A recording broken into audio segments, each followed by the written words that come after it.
ಕುಂಭರಾಶಿಯವರಿಗೆ ರಾಶಿಯಲ್ಲಿ ರಾಹು ಬಂದಿರೋದು ಎಲ್ಲೋ ಒಂದ್ ಕಡೆ ಯೋಗ. ಯಾಕಂದ್ರೆ ಗುರು ಇಷ್ಟು ದಿನ ನಿಮ್ಗೆ 4ನೇ ಮನೇಲಿ 5ನೇ ಮನೇಲಿ ಇದ್ರು, ಗುರು ಯೋಗವನ್ನೇ ಕೊಡ್ತಾ ಇದ್ರು. ಇವಾಗ ಗುರುವಿನ ಬದಲಾವಣೆ ಆಗಿರೋದ್ರಿಂದ ಯಾವುದೇ ಒಂದು ವಿಚಾರದಲ್ಲಿ ನೀವು ಮಾತಾಡಿದ್ರು, ಯಾವುದೇ ಒಂದು ಕೆಲಸ ಕಾರ್ಯ ಮಾಡಿದ್ರು ಎಲ್ಲೋ ಒಂದ್ ಕಡೆ ಅಲ್ಲಿ ಸಿಕ್ಕಾಕೊಳ್ತೀರಿ ಅಂತ ಹೇಳ್ಬೋದು. ಅದು ಕೋರ್ಟು ಕೇಸು ಕಾನೂನು ಇಲ್ಲಿವರೆಗೂ ತಂದ್ಕೊಡುತ್ತೆ ಅಂತ ಹೇಳುತ್ತೆ. ಹಾಗಾಗಿ ಕುಂಭರಾಶಿಯವರು ಏನೇ ಕೆಲಸ ಮಾಡ್ಬೇಕಾದ್ರೂ ತುಂಬಾ ಕೇರ್ಫುಲ್ ಆಗಿ ಮಾಡಿ ಅಂತ ಹೇಳ್ಬೋದು. ಮತ್ತೆ ನಿಮ್ಮ ಒಂದು ಮನೆಯಲ್ಲಿ ನಿಮ್ಮ ಕುಟುಂಬದ ವಿಚಾರ ಅಂತ ಬಂದಾಗ ನಿಮ್ಗೆ 2ನೇ ಮನೆಯಲ್ಲಿ ಶನಿ ಇರ್ತಾರೆ. ನಿಮ್ಮ ರಾಶಿಯಾಧಿಪತಿ ಶನಿ ಧನಸ್ಥಾನಕ್ಕೆ ಹೋಗಿರೋದು ಅದು ಒಂದು ಲೆಕ್ಕ ಬೇರೆ.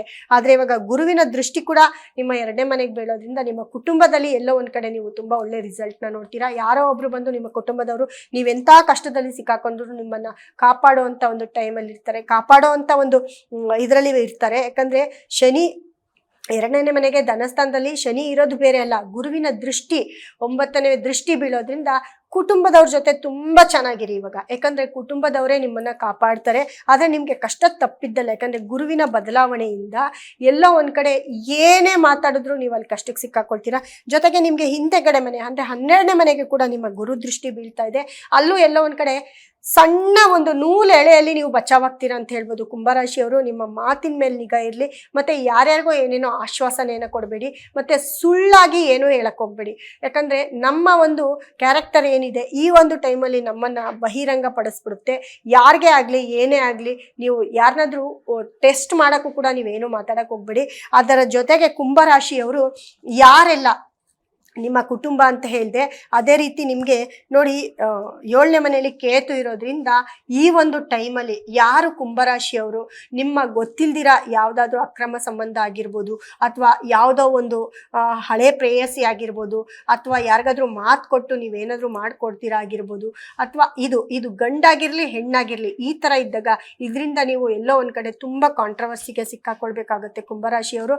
ಅದನ್ನು ಸ್ವಲ್ಪ ಕೇರ್ಫುಲ್ ಆಗಿ ನೋಡ್ಕೊಳ್ಬೋದು. ಇಲ್ವಾ ಹಳೇ ಜನ ಯಾರಾದರೂ ನಿಮ್ಮನ್ನ ಹುಡುಕೋ ಬಂದು ನಿಮ್ಮನ್ನ ಟಾರ್ಚರ್ ಕೊಡೋದಾಗಿರ್ಬೋದು, ಅಥವಾ ನಿಮ್ಮಿಂದ ಬೇರೆ ಏನಾದರೂ ಎಕ್ಸ್ಪೆಕ್ಟೇಷನ್ ಆಗಿರ್ಬೋದು, ಅಥವಾ ನೀವು ಯಾರಿಗಾದ್ರೂ ಕೆಲಸ ಕೊಟ್ಟು ಅವ್ರಿಗೆ ಏನಾದರೂ ಕೆಲಸದಿಂದ ತೆಗ್ದಾಕಿರೋರಾಗಿರ್ಬೋದು, ನಿಮ್ಮ ಸಂಸ್ಥೆಯಿಂದ ಕಳಿಸಿರೋರಾಗಿರ್ಬೋದು, ಅವ್ರು ಯಾರಾದರೂ ಹುಡ್ಕೊಂಡು ಬಂದು ನಿಮಗೆ ತೊಂದರೆಯನ್ನು ಕೊಡ್ತಾರೆ ಅಂತ ಹೇಳ್ಬೋದು. ಯಾಕಂದರೆ ತೊಂದರೆ ಮೇಲೆ ತೊಂದರೆ ಬರ್ತಾ ಹೋಗುತ್ತೆ. ಮತ್ತು ನೋಡಿ ನಿಮಗೆ 8ನೇ ಮನೆ ಶುಕ್ರ ಅಂತ ಹೇಳಿದಾಗ ಅಲ್ಲೂ ಕೂಡ ನಿಮಗೆ ಇವಾಗ ಒಂದು ಹೆಂಗಸಾಗಿರ್ಬೋದು ಒಂದು ಗಂಡಸಾಗಿರ್ಬೋದು ಕುಂಭರಾಶಿಗೆ ಲೇಡೀಸಿಂದ ತುಂಬ ತೊಂದರೆಯನ್ನು ಅನುಭವಿಸ್ತೀರ ಅಂತ ಹೇಳ್ಬೋದು. ಅದು ನಿಮ್ಮ ತಾಯಿ, ನಿಮ್ಮ ಅಕ್ಕ, ನಿಮ್ಮ ತಂಗಿ, ನಿಮ್ಮ ಹೆಂಡತಿ, ನಿಮ್ಮ ಪ್ರೇಯಸಿ, ನಿಮ್ಮ ಫಿಯಾನ್ಸಿ ಯಾರಾದರೂ ಆಗಿರ್ಬೋದು, ಅಥವಾ ನಿಮ್ಮ ಸಂಸ್ಥೆಯ ಒಂದು ಹೆಡ್ ಆಫೀಸರ್ಸ್ ಆಗಿರ್ಬೋದು, ಅವರಿಂದ ಎಲ್ಲೋ ಒಂದು ಕಡೆ ಯಾವುದೋ ಒಂದು ಸಿಕ್ಕಲ್ಲಿ ಸಿಕ್ಕಾಕೊಳ್ತೀರ ಅಂತ ಹೇಳ್ಬೋದು. ಹಾಗಾಗಿ ಕುಂಭರಾಶಿಯವರು ತುಂಬ ಕೇರ್ಫುಲ್ ಆಗಿರಬೇಕಾಗುತ್ತೆ. ಈ ಒಂದು ತಿಂಗಳು ನಿಮಗೆ ಏನೇ ಕಷ್ಟ ಬಂದರೂ ಕೂಡ ನೀವು ಎಲ್ಲೂ ಅಂಜದಿರ ನೀವು ಮುಂದೆ ಹೋದರೆ ತುಂಬ ಒಳ್ಳೆಯದಾಗುತ್ತೆ. ಯಾಕಂದರೆ ಕಷ್ಟ ಅನ್ನೋದು ಮರಕ್ಕೆ ಬರಲ್ಲ, ಮಾನವನಿಗೆ ಬರುತ್ತೆ, ಮನುಷ್ಯರಿಗೆ ಬರುತ್ತೆ. ಅದನ್ನು ನಿಭಾಯಿಸ್ಕೊಂಡು ಹೋಗೋದೇ ಒಂದು ದೊಡ್ಡ ಒಂದು ಸವಾಲಾಗಿರುತ್ತೆ. ಅದೇ ರೀತಿ ಕುಂಭರಾಶಿಯವ್ರಿಗೆ ನಿಮಗೆ ಯಾವ ಗ್ರಹ ತುಂಬ ಸಪೋರ್ಟ್ ಮಾಡ್ತಾನೆ ಅಂತಂದರೆ ನಿಮಗೆ ಗುರು ನಿಮಗೆ ಕೆಟ್ಟಿರೋದ್ರಿಂದ ನಿಮಗೆ ತುಂಬ ಸಪೋರ್ಟ್ ಮಾಡೋದು ಬುಧ ಮತ್ತು ಕುಜನು ನಿಮಗೆ ತುಂಬ ಚೆನ್ನಾಗಿದ್ದಾರೆ. ಅವರು ನಿಮಗೆ 10ನೇ ಮನೆಯಲ್ಲಿ ಒಳ್ಳೆ ರಿಸಲ್ಟನ್ನು ಕೊಡ್ತಾರೆ.